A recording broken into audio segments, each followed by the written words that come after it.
Yo, what's going on? Mike from Mike Talk Sports. Huge trade alert as the OG Anunoby trade finally happened for the Toronto Raptors, moving him to the New York Knicks for Immanuel Quickley and RJ Barrett in a second round pick. And my initial reaction to this trade is I absolutely love it for the Toronto Raptors. And the main reason to why that is because they're getting a future 20-point per game scorer in Immanuel Quickley. So in today's episode of Mike Talk Sports, I'm going to be diving into all things Immanuel Quickley, his overall game, what will he bring to the Toronto Raptors, and why the New York Knicks were holding him back to a significant degree, and why he will be absolutely unleashed to his full potential with Toronto. After an extremely impressive campaign last year, in which saw Immanuel Quickley finish second in the entire league in Sixth Man of the Year voting. So before this NBA season, the Immanuel Quickley camp, along with the New York Knicks, entered contract negotiations as Immanuel Quickley was expected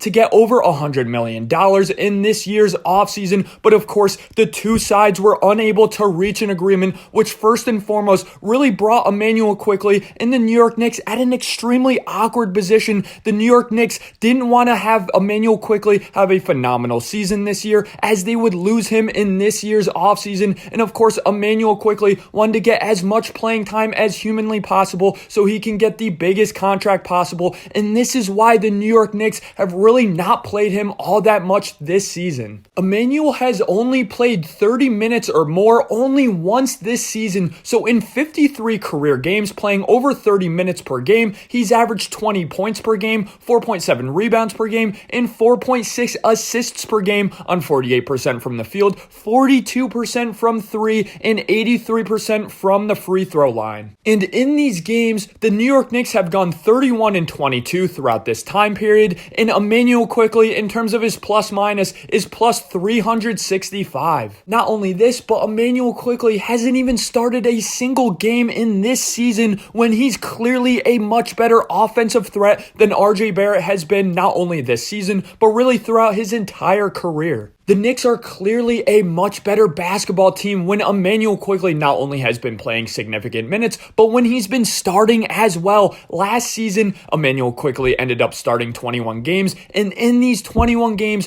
Immanuel put up a very efficient 22.6 points per game, 5 rebounds per game, and 5 assists per game. And overall in this season, in 30 games, in only 24 minutes per game, which is absolutely criminal for an offensive caliber player of Immanuel Quickley, he's put up 15 points per game on 45% from the field, 39.5% from three. To me, the Toronto Raptors are clearly entering a bit of a rebuilding stage. I will always commend the Toronto Raptors for going all out to win that championship in 2019, and that really was a phenomenal special season. But now that OG Anunoby's gone, and now that Pascal Siakam is most likely going to get traded before this deadline, if not at some point in this offseason, this team is entering a bit of a transition stage, and this will be a phenomenal opportunity for Immanuel Quickley, not only this season, but going forward as he signs a big extension with the Toronto Raptors at some point in this offseason. He's going to be one of their franchise players going forward. Enough with the numbers though. Why I personally love Immanuel Quickley so much is because of two words that really sum up his game: